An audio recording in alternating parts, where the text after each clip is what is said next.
Robocalls or phone scams are both annoying and way too common. In fact, Americans received an average of nearly, get this, 3 billion spam and unwanted calls each month in 2023. That's according to Truecaller, a global caller and ID and call blocking app. That's about 8 calls per person every month. In the UK, one company is now using new AI technology to trick the tricksters. 3 times W and then dot. I think your profession is bothering people, right? I'm just trying to have a little chat. It's nearly been an hour. For the love of... Gosh, how time flies. This apparently is Daisy, an AI-generated grandmother developed by British phone company Virgin Media O2 to talk to scammers all day and basically waste their time so you don't have to. CBS News Confirmed executive producer Melissa Mahtani is here in Studio 57 to talk more about this. That was my first time seeing this clip. It's quite hilarious. How does this work? Of course, people aren't seeing the video, they're hearing her speak.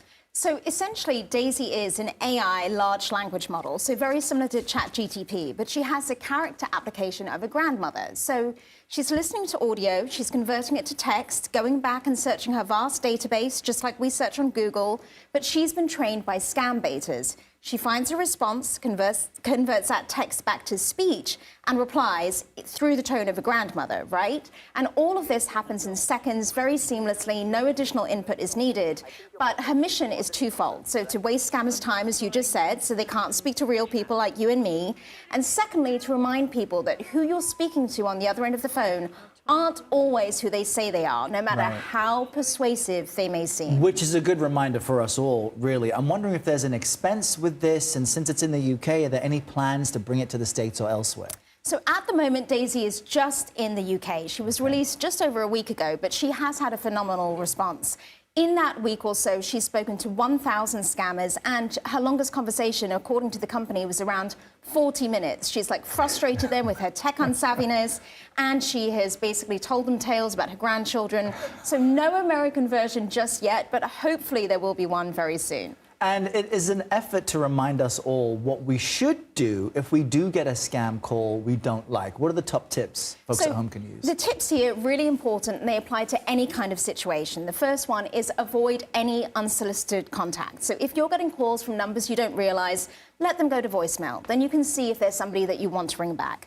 The second one, and you and I have spoken about this before, if somebody is calling you pretending to be your bank or another institution and you're not sure, hang up and call the institution back directly. That way you can be sure you're speaking to somebody who works there. The third one is to protect your sensitive details. Your social security number, your bank details, you want to keep these safe. Don't give them out unless you're sure you're speaking to somebody like that. Pay with a credit card so you can dispute the payment.